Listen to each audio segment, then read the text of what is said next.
Hello and welcome to this e-module on public areas cleaning, indoors and outdoors. Let's take a look at the learning objectives of this module. By the end of this module, you will be able to understand public area indoor and outdoor cleaning, explain the need to maintain cleanliness, describe the risk factors and occupational hazards for indoor cleaning, list the EHS or tools, tackles and equipment used for indoor and outdoor cleaning. List the standard operating procedures for indoor and outdoor cleaning. Understand the precautions to be taken for indoor and outdoor cleaning.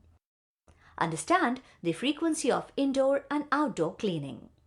List the parameters for indoor and outdoor cleaning checking process. Understand the business impact of clean indoor and outdoor workplace. Explain the service level agreements or key performance indicators for indoor and outdoor cleaning.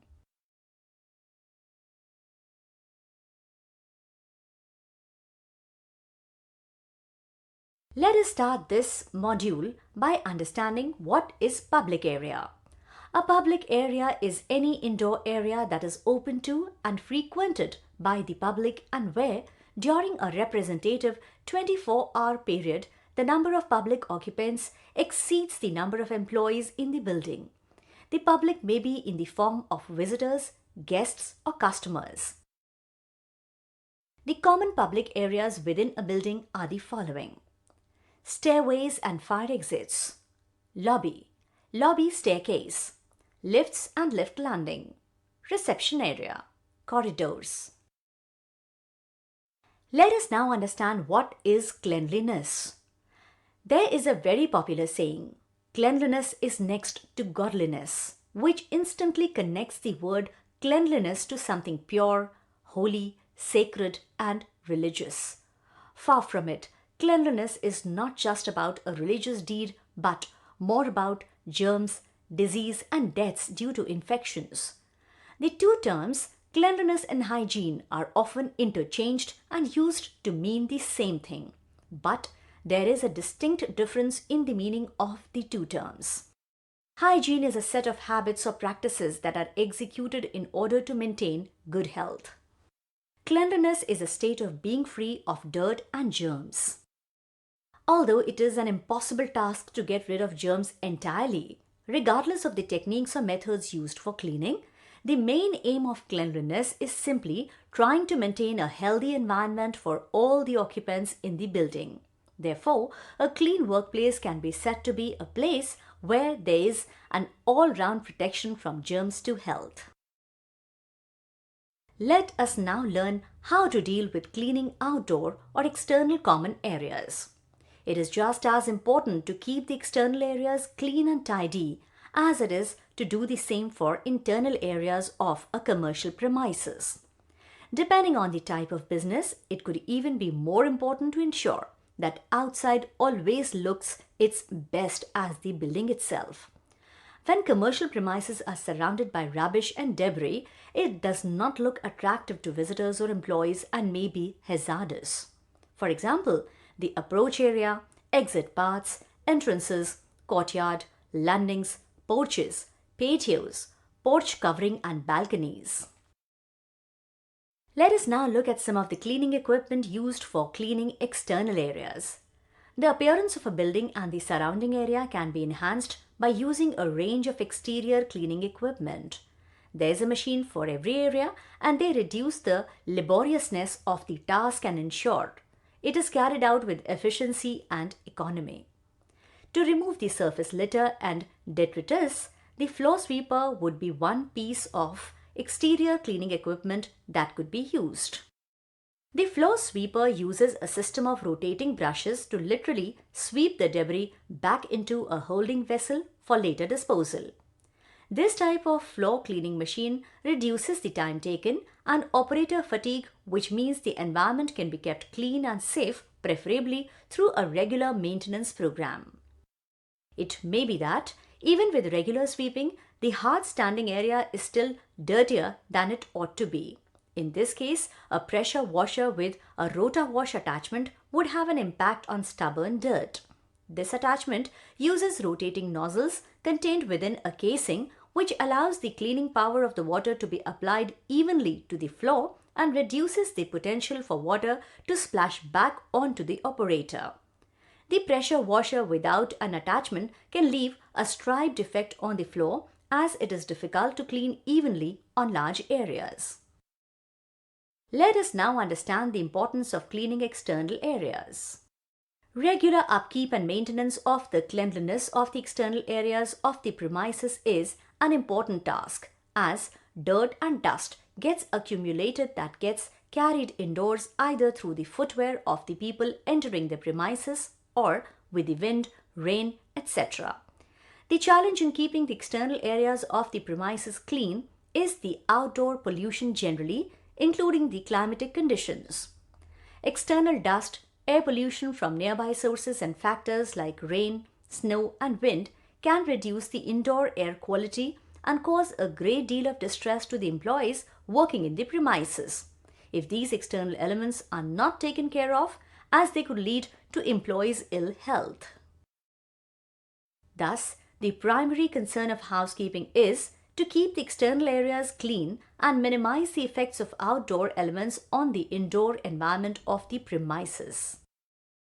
So far, you have learned the importance of cleaning. Let us now understand the responsibilities of housekeeping staffs. The responsibilities include keeping the floors dry and free of litter, dust, and any other objects that may be a hazard to tripping, slipping, and falling. Make sure there are no slippery areas, especially during the rains, where water may form puddles. Remove formation of moss or mold on the floor tiles. If wet cleaning has been done, the area should be mopped to remove any formation of water puddles. The housekeeping staff would also be responsible to maintain the structural repair and maintenance of outdoor areas. Thus, cleaning tasks would involve sweeping, removal of bulky waste, removal of debris and leaf litter, cleaning of bins, cleaning the drains or gutters to keep water drainage clear.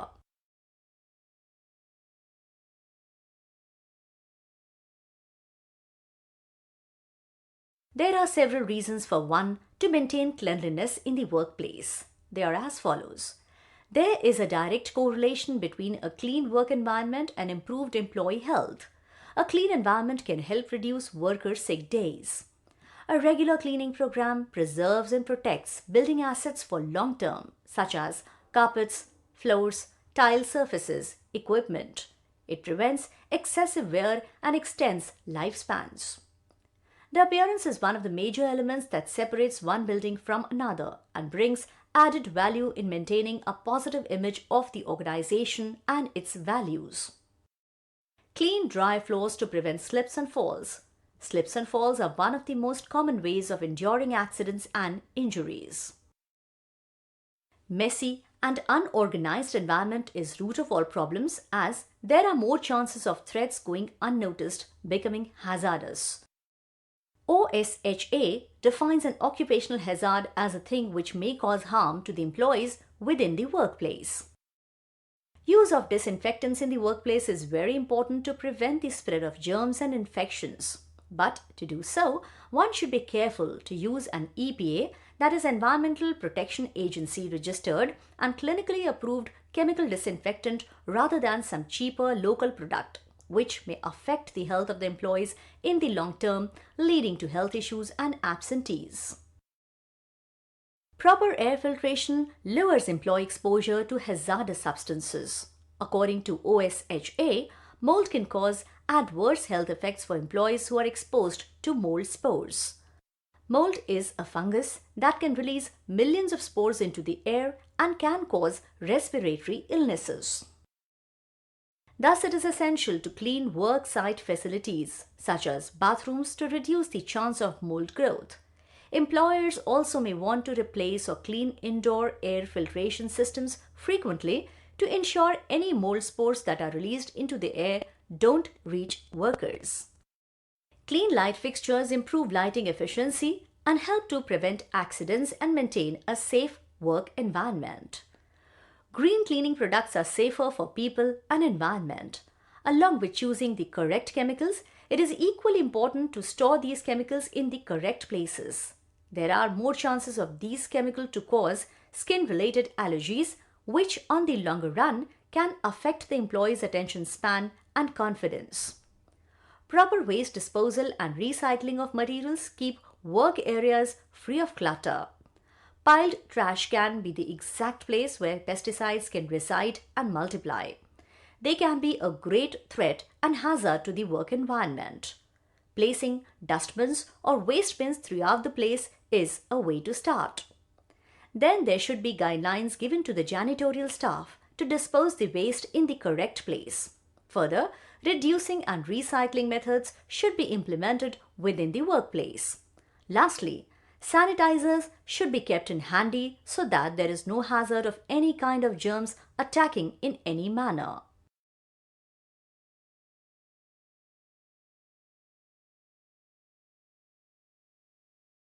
So far, you have understood the need to maintain cleanliness. Let us now learn some of the risk factors and occupational hazards if the public place is not kept clean.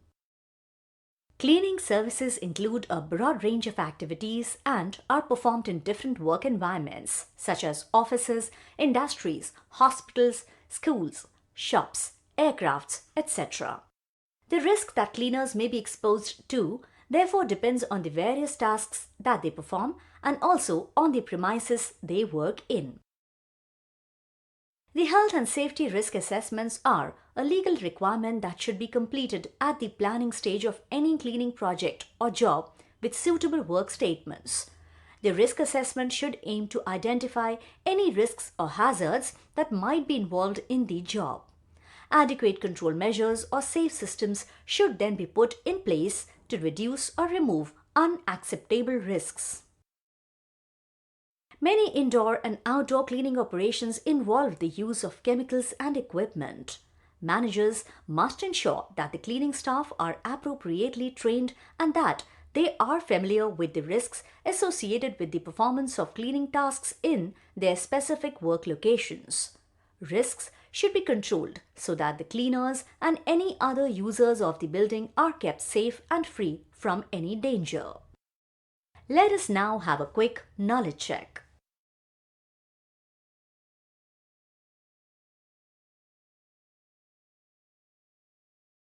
Let us now see the EHS or tools, tackles and equipment used for indoor cleaning. The required PPE are head cover, gloves, face mask, eyeglasses.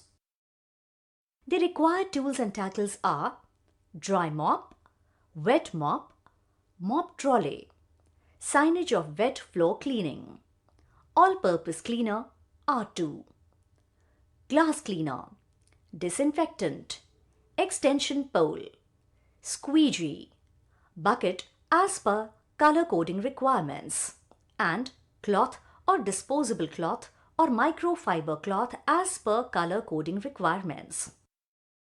So far you have understood the EHS or tools, tackles and equipment used for indoor cleaning. Let us now see the EHS or tools, tackles and equipment used for outdoor cleaning. The required PPE are gloves, face mask, eyeglasses, headgear, earplugs. The required tools and tackles are ride-on outdoor sweeper, high-pressure washer, water pusher, flipper machine, waste container, telescopic pole and cobweb cleaner.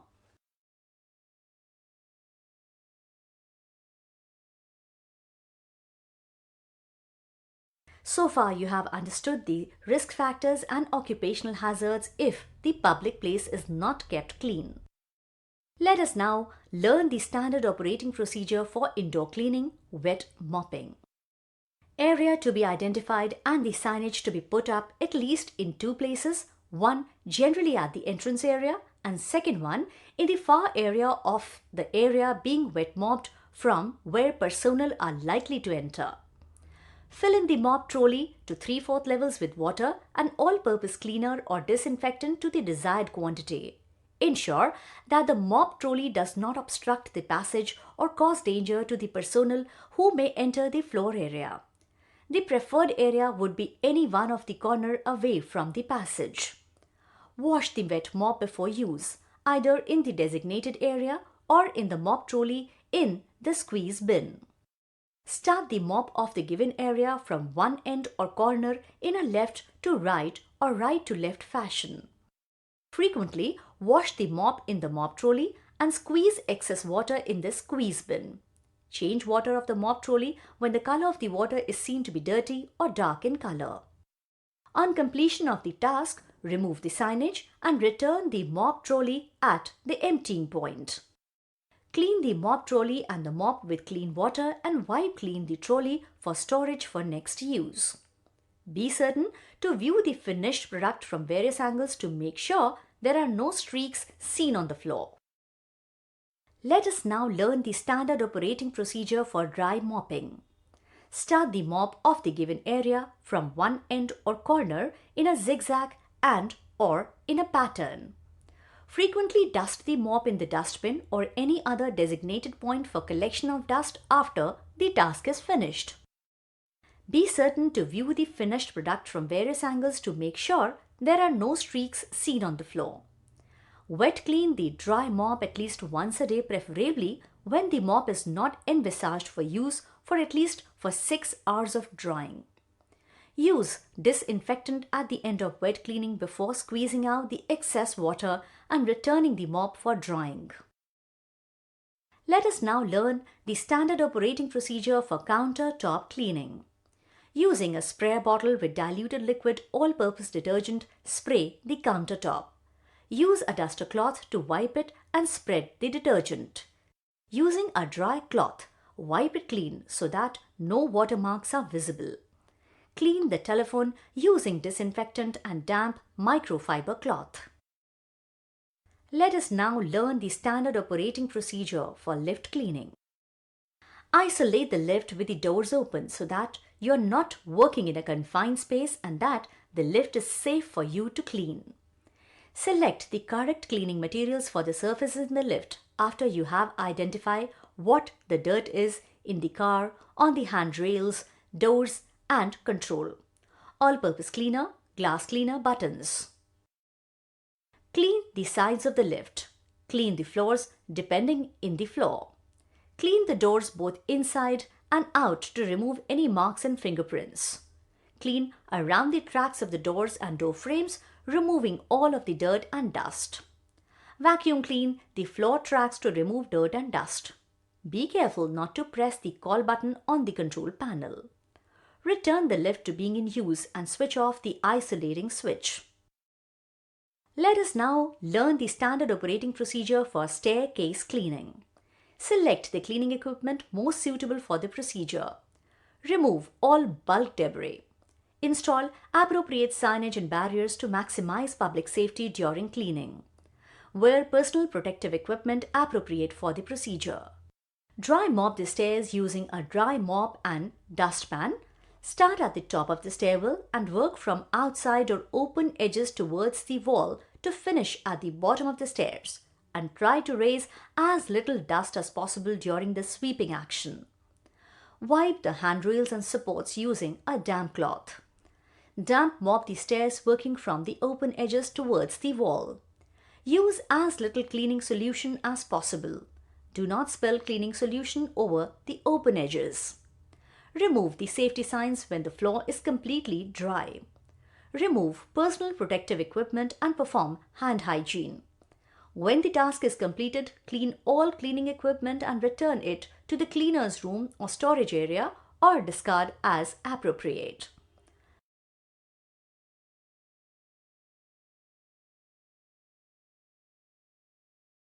Let us now understand the standard operating procedure for outdoors common areas. The standard operating procedure for portico cleaning, wet mopping are: area to be identified and the signage to be put up at least in 2 places, one generally at the entrance area and second one in the far area of the area being wet mopped. Wear personal protective equipment appropriate for the procedure. Fill in the mop trolley to 3/4 levels with water and all-purpose cleaner or disinfectant to the desired quantity. Ensure that the mop trolley does not obstruct the passage or cause danger to the personnel who may enter the floor area. The preferred area would be any one of the corner away from the passage. Wash the wet mop before use, either in the designated area or in the mop trolley in the squeeze bin. Start the mop of the given area from one end or corner in a left to right or right to left fashion. Frequently wash the mop in the mop trolley and squeeze excess water in the squeeze bin. Change water of the mop trolley when the color of the water is seen to be dirty or dark in color. On completion of the task, remove the signage and return the mop trolley the emptying point. Clean the mop trolley and the mop with clean water and wipe clean the trolley for storage for next use. Be certain to view the finished product from various angles to make sure there are no streaks seen on the floor. The standard operating procedure for portico cleaning cobweb are: install appropriate signage and barriers to maximize public safety during the cleaning operation. Wear personal protective equipment appropriate for the procedure. Divide the area to be cleaned into small sections, for example 1 meter square, and dust surface from top to bottom. When removing cobwebs, frequently shake the cobweb brush to remove soil. When finished, sweep all dirt into a dustpan using a banister brush and discard the collected rubbish into a general waste bin. Remove personal protective equipment and perform hand hygiene. When the task is completed, clean all cleaning equipment and return it to the cleaner's room or storage area or discard as appropriate. The standard operating procedure for entry and exit pathways, other roads, ride on sweeper are: wear personal protective equipment appropriate for the procedure. Pick up large objects and place in a waste container. Operate the machine as per the manufacturer's instructions. Open the suction turbine flap. Turn the sweeping brush and side brush on. Release the parking brake. Slowly depress the accelerator pedal until reaching the traveling speed wanted. Return the accelerator pedal to neutral position. Once cleaning is finished, slow down the machine with the service brake. Activate the parking brake. Turn the sweeping roller and side brush to off. Check the filter and clean as per the manufacturer instructions. Empty the dirt hopper on completion of sweeping or as necessary. The standard operating procedure for pavements, car park, garden, manual sweeper or flipper machine are: wear personal protective equipment appropriate for the procedure. Pick up large objects and place in a waste container. Push the machine over the area to be cleaned in straight lines to and fro, starting from one side and moving over to the other. Once cleaning is finished, turn the sweeping roller up. Check the filter and clean as per the manufacturer instructions. Empty the dirt hopper on completion of sweeping or as necessary. The standard operating procedure for driveways, pavement, portico, high-pressure jet washer are: wear personal protective equipment appropriate for the procedure. Go to the area to be cleaned. Aim the nozzle of the jet at the area to be washed at a safe distance and at an angle of 45 degrees. This is to avoid accidents. High-pressure jets can cause serious injuries. Clean the area. Push the excess water away using a water pusher into the nearest drain. Remove PPE and return the equipment to the storage area.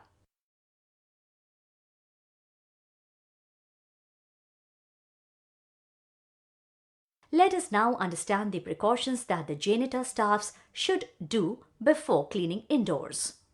Ensure signage are kept appropriately. Ensure there are no spillages or the floor is not wet before removing the signage. Ensure the lift is not working while cleaning the lift. Let us now understand the precautions that the janitor staffs should do before cleaning outdoors. Ensure signage are placed before the start of any procedure at appropriate area.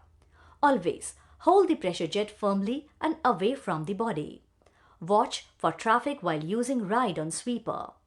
Ensure all electric equipment are plugged in properly and that there are no loose connections.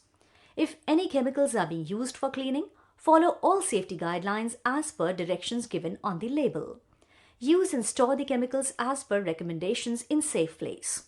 Ensure there are no spills and everything is cleaned and put back in the appropriate storage area.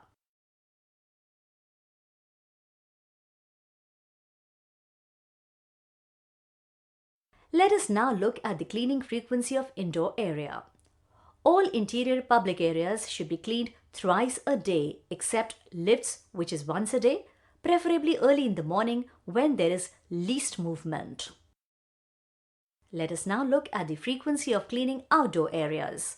All external areas should be swept on a daily basis, garbage to be disposed daily, and all external bins to be emptied once daily. Regular cleaning services to be done in all common areas, heavy traffic areas and external areas on a need basis. Periodic cleaning of external areas, that is terrace, chiller's platform, DG room and UPS room.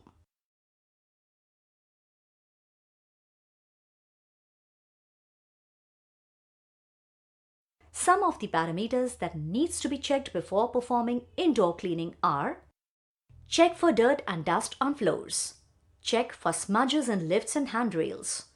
Check for dirt and smudges on telephones.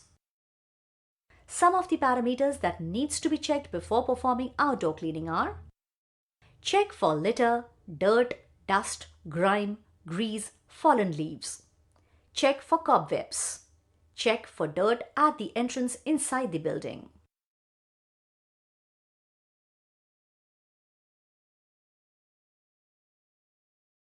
The business impact of clean indoor workplace are: clean public areas enhance the first impression. It has a direct bearing on the air quality and employee health. Telephones can cause cross-contamination. The business impact of clean public outdoor place are: clean public areas have a positive impact on the customers. If the exterior maintenance is slipshod, the potential customers might well expect the internal cleanliness and other affairs of the business to be poorly run as well. It has a direct bearing on the air quality and employee health. Keeping litter picked up reduces the chances of slip and fall injuries, as well as the business property's potential liability in any resultant lawsuits. When dirt is allowed to stay on pavement, it quickly starts deteriorating the paving material. This is especially true when enough dirt collects to start plants growing, since their roots cause cracking in cement and asphalt. Replacement costs for pavement far exceed the routine expense of sweeping. Sand, dirt and other trash are abrasive and will shorten the useful life of pavement as well as the length of service time of any seal coating, stripping, etc. In today's highly competitive market, business property managers can't afford the tarnished image caused by cutting back on exterior grounds maintenance, and regular sweeping is arguably the most important component contributing to overall looks.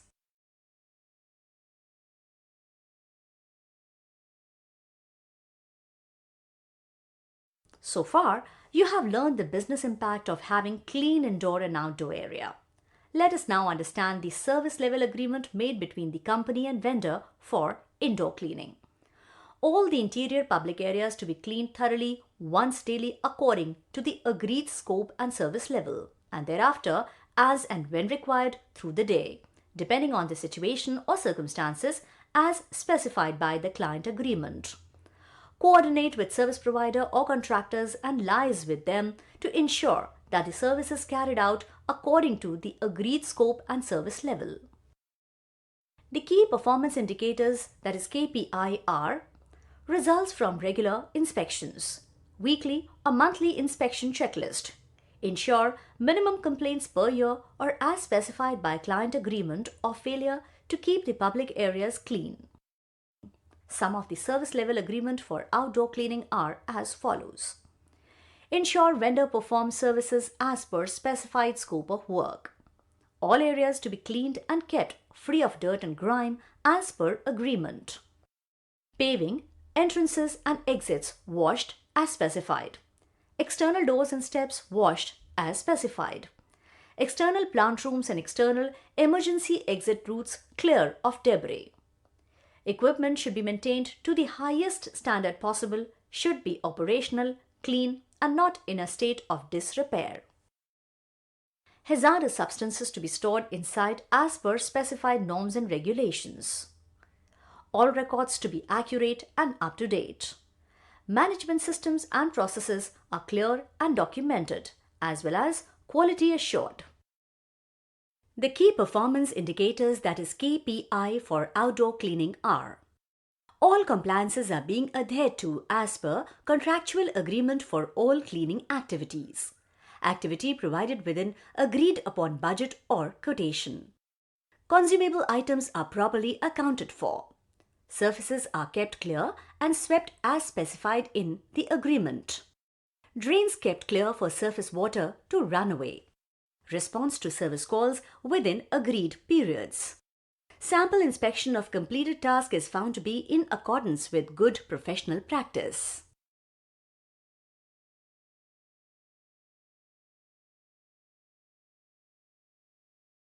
That brings us to the end of this module on public areas cleaning, indoors and outdoors. In this module, we looked at Introduction to public area indoor and outdoor cleaning. Why do we need to maintain cleanliness? Risk factors and occupational hazards. Standard operating procedures for both indoor and outdoor cleaning process. EHS or tools, tackles and equipment used for indoor and outdoor cleaning process. Precautions to be taken for indoor and outdoor cleaning. Frequency of cleaning indoor and outdoor areas. Parameters for checking on indoor and outdoor cleaning. Impact of business on clean indoor and outdoor workplace. Service level agreements or key performance indicators required for indoor and outdoor cleaning.